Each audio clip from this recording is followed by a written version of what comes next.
You're at the grocery store checkout, your child asks for candy, you say no, and suddenly you're in the middle of a full scale public meltdown. Your face is burning, people are staring, the cashier is pretending not to notice while scanning items at lightning speed so you can leave faster. Every parent in that line has been exactly where you are right now, and most of them handled it the same way you're about to. They tried to reason their way out of it. They offered compromises. They threatened consequences, and none of it worked. But there's a reason why Korean children seem to recover from emotional overwhelm faster than kids in most Western countries. It's not genetics, it's not cultural magic. It's one simple understanding about how the nervous system actually calms down. And once you learn it, those grocery store meltdowns become manageable in under 60 seconds. Here's what most of us do wrong without realizing it. We treat tantrums like a behavior problem, something that needs to be corrected, controlled, or stopped immediately. So we respond with our thinking brain. We explain why they can't have candy before dinner. We remind them that we don't make scenes in public. We promise a treat later if they stop now. And every single word extends the meltdown because we're trying to reach a part of their brain that isn't even online right now. When your child hits overwhelm, their amygdala takes control. That's the brain's alarm center. It's designed to respond to threats, not listen to reason. And here's the part that changes everything. Your child's alarm system doesn't know the difference between a tiger and not getting candy. Both register as distress. Both flood their body with stress hormones. Both shut down their ability to think clearly. So when you try to use logic during a tantrum, you might as well be speaking a foreign language. The part of their brain that understands words and consequences isn't accessible right now. Korean parenting traditions figured this out long before neuroscience could explain it. There's a concept that doesn't translate perfectly, but it centers on emotional absorption.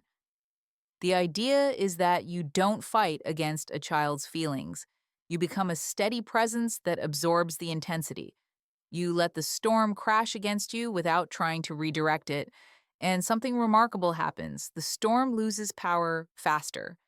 Think about a father in Busan watching his daughter cry because her brother took her toy. He doesn't immediately retrieve the toy, doesn't lecture the brother about sharing. He simply kneels beside his daughter, rests one hand on her back, and maintains his own steady breathing. His face stays relaxed. His shoulders stay down. And within less than a minute, his daughter's sobbing slows. She leans against him. The crisis passes without him having to fix the toy situation at all. That's co-regulation in action. Your child's nervous system is still developing. They don't have the neural wiring yet to calm themselves down from high emotional states. So their body looks for a regulated adult to pattern after. Your calm becomes their calm. Your steady breathing becomes their breathing guide. This isn't a metaphor, it's measurable biology. When you stay regulated near a dysregulated child, their heart rate begins to lower, their cortisol levels start dropping, their prefrontal cortex comes back online. This is what I'm teaching you, not a discipline strategy, a nervous system intervention, 5 specific moves that work with biology instead of against it. And I promise you, the first move is going to feel like the opposite of helping. Here's the method step by step. Step 1. Anchor yourself before anything else. Before you move toward your child, before you speak, you handle your own activation first. Feel your feet on the ground. Take one breath where the exhale is longer than the inhale.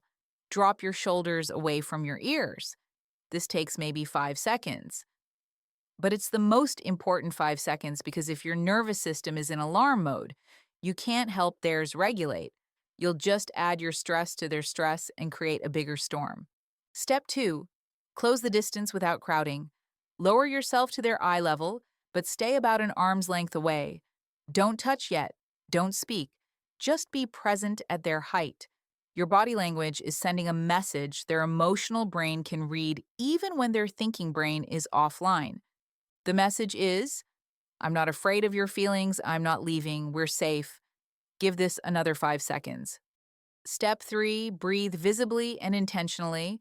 Make your breathing obvious, not theatrical, just clear.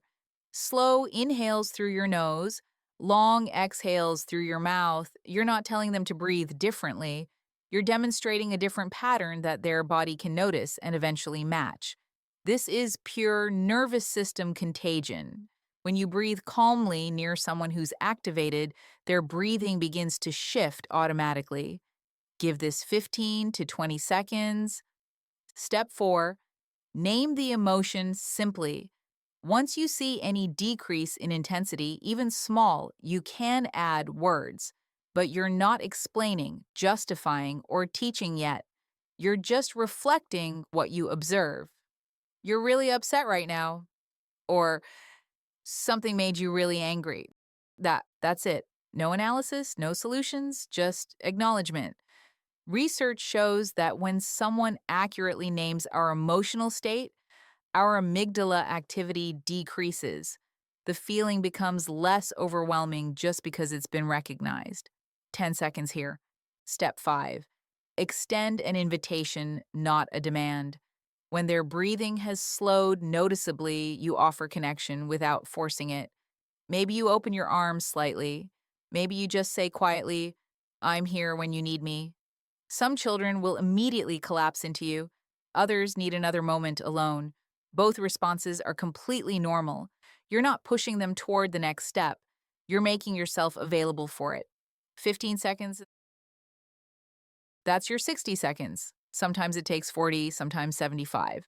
But it's dramatically faster than what happens when we try to stop tantrums with words and control. Let me walk you through a real application. Your child is melting down because you turned off the TV. They're screaming that you never let them do anything fun. Without this method, you probably respond with, "That's not true.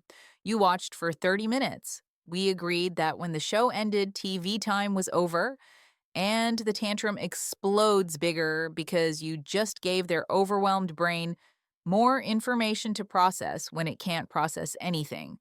With this approach, same situation, TV goes off, meltdown begins, you pause, you breathe deeply once, you crouch down near them but not touching. You say nothing while they scream about how unfair you are. You make your breathing slow and visible. After about 15 seconds, their screaming turns to crying. You say calmly, "You're really disappointed." They might yell back, "I wanted to watch more." You don't argue, you just stay present. Within another 20 seconds, the intensity is dropping. They're still crying, but the rage is gone. You quietly say, "I'm right here." 10 seconds later, they climb into your lap. The meltdown is over. What changed? Nothing about the TV situation, but their nervous system found its way back to regulation because yours stayed steady. Here's what happens when you practice this consistently. The first few times feel impossible. You'll think you're doing nothing while your child spirals. But by day 3 or 4, something shifts. The meltdowns still happen, but they're shorter. By week 2, your child starts coming to you when they're upset instead of melting down first. They're learning that you're safe to bring big feelings to. This isn't about eliminating tantrums. It's about teaching your child's nervous system how to recover from them. Every time you stay regulated while they're not, you're building the neural pathways they'll use for self-regulation as they grow. So, next meltdown, try this. Don't fix it. Don't stop it. Don't explain it away. Just anchor yourself, get close, breathe, obviously, name it simply, and stay present. 1 minute of your regulation teaching their nervous system a new pattern. The candy doesn't appear. The TV doesn't turn back on. The external trigger doesn't change. But your child learns something more valuable, that their biggest feelings don't make you leave, that even when they're at their worst, you remain their steady ground, and that lesson builds security that lasts far beyond any single tantrum.